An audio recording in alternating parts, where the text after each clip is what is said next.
बिरानो मुलुक, नजानेको भाषा, अनौठो संस्कृति, फरक खानपिन, रहनसहन अनि कतै चरा खस्ने गर्मी त कतै कठ्याङ्ग्रिदो जाडो सबैलाई बिर्सेर पसिनालाई पैसामा रूपान्तरण गर्न विवश छौँ हामी नेपाल।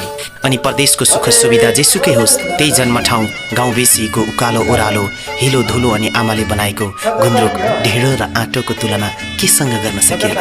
गीतकार नारायण कडेलको शब्द, लोकप्रिय सर्जक शिव सुवेदीको सङ्गीत अनि युवा गायक प्रकाश सपुतको आवाजमा कारुणिक लोकगीत यस्तै छ कहानी परदेशीको।